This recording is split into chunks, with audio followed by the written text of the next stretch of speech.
உண்மையிலே என்ன நடந்துச்சுன்னு தெரியாம, நான் தான் பெரிய இவன் அப்படின்னு நெனச்சுட்டு யாரும் வாய் பேசக்கூடாதுல்ல. அந்த மாதிரி பேசுறவங்கலாம் எவ்ளோ பெரிய முட்டாள். வேற ஒண்ணும் இல்லங்க. வெஸ்ட் பெங்கால்ல ஒரு 12 வயசு பையன். 12 வயசுனா மேபி அவன் ஒரு 6த் ஸ்டாண்டர்ட் படிச்சுட்டு இருப்பான்னு வைங்க. அந்த பையன் ஒரு குர்குரே பாக்கெட் கீழ கிடந்ததுன்னு எடுத்து வச்சிருக்கான். அத பார்த்து ஷாப் ஓனர் என்ன பண்ணியிருக்காரு அப்படின்னா, அவன் திருடிட்டான்னு சொல்லிட்டு எல்லார் முன்னாடியும் தோப்பு கரணம் போட வச்சிருக்காரு. அவன் வீட்டுக்கு போயிட்டு, "அம்மா நான் திருடவும் இல்ல, நான் திருடனும் இல்ல. ஆனா எனக்கு குர்குரே ரொம்ப பிடிக்குமா" அப்படின்னு சொல்லிட்டு ஒரு லெட்டர் எழுதி வச்சுட்டு செத்து போயிட்டான். 6த் ஸ்டாண்டர்ட் படிக்கிற பையன். இப்போ நம்ம என்ன சொல்றோம்? உனக்கு உண்மை தெரிஞ்சுதோ இல்லையோ, அது ஒரு பக்கம் இருக்கட்டும். ஒரு சின்ன பையங்க ரூ. 5 ரூ. 10 குர்குரே பாக்கெட் எடுத்தானா, கூப்பிட்டு வச்சு, "இல்லம்மா இப்படி எடுக்கக்கூடாதுன்னு" கூட சொல்லியிருக்கலாம். அந்த சின்ன பையனுக்கு என்ன தெரியும்? அவன் வளர்ந்த விதம் என்னவோ! சொல்லி புரிய வச்சா முடிஞ்சு போகுது. இல்லையா? நீ எவ்வளோ பெரிய மனுஷன்? கடை வச்சிருக்கீல. ஒரு ரூ. 5 பாக்கெட் அவனுக்கு குடுத்தா என்ன இப்போ? என்ன குறைஞ்சு போயிட போகுது?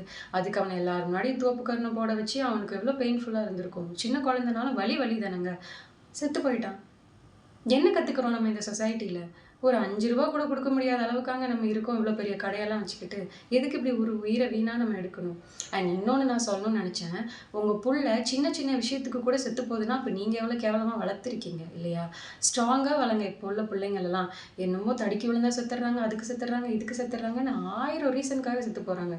கொஞ்சம் நம்மளும் புள்ளைங்கள கொஞ்சம் ஸ்ட்ராங்கான குழந்தைங்களா வளர்க்கணும்.